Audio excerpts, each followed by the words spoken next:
திண்டுக்கல் மாவட்டம் செம்பட்டி அருகே வாகன விபத்தில் 3 பேர் பலியாகி இருப்பதாக அண்மை செய்தியை பார்க்க முடிகிறது. விவரங்களுடன் செய்தியாளர் வசந்த் இணைப்பில்.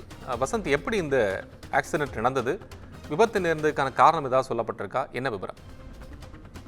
வணக்கம் கோபால். திண்டுக்கல் மாவட்டம் செம்பட்டி அருகே நடந்த சாலை விபத்தானது. இந்த விபத்தில் தான் 3 பேர் தற்போது உயிரிழந்தனர். இந்த கோர விபத்தானது செம்பட்டி அருகே நடந்தது. இதில் என்னவென்றால், ஒரு லாரியானது சென்று கொண்டிருந்த போது முன்னால் சென்ற இருசக்கர வாகனில் சென்றவர்களை அடுத்தடுத்து மோதியதில் இந்த விபத்தில் 3 பேர், அந்த சொல்லக்கூடிய வீரசிக்கனப்பட்டியைச் சேர்ந்த விவசாயியோடு கடையமான் என்பவர், அவரும் தனியார் நிதி நிறுவனத்தில் வேலை புரியும் குளத்தூரைச் சேர்ந்த நாகராஜ் மற்றும் காதலொலி, அவர்கள் இருசக்கர வாகனத்தில் ஒரே வாகனத்தில் வந்தார்கள்.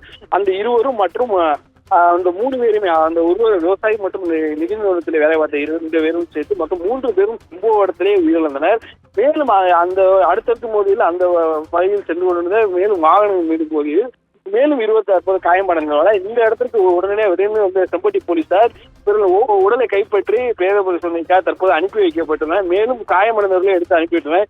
இந்த விபத்துக்கான காரணங்கள் குறித்து தற்போது போலீசார் விசாரணை நடத்தினர். ஏனென்றால், ஒரு பிரதான சாலையா இருக்கக்கூடிய திண்டுக்கல் தேனி இருக்கக்கூடிய ஒரு பிரதான சாலையில இந்த விபத்தானது நடைபெற்றிருக்கிறது.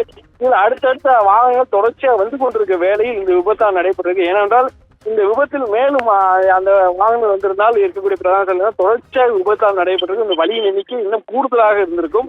இந்த வேளையில் அந்த இருக்கக்கூடிய அந்த இருசக்கர வாகனங்கள் முன்னால் சென்ற வாகனங்கள் தொடர்ச்சியாக அந்த வாகனங்கள் மீது போது எப்படி கட்டுப்பாட்டு இழந்ததா உள்ளிட்ட என்ன காரணம் குறித்து போலீசார் தற்போது அந்த ஓட்டுநர் தற்போது அந்த பகுதியில் இல்லை, அவரை பிடிப்பதற்காக தற்போது அந்த போலீசார் தற்போது சென்றுள்ளனர்.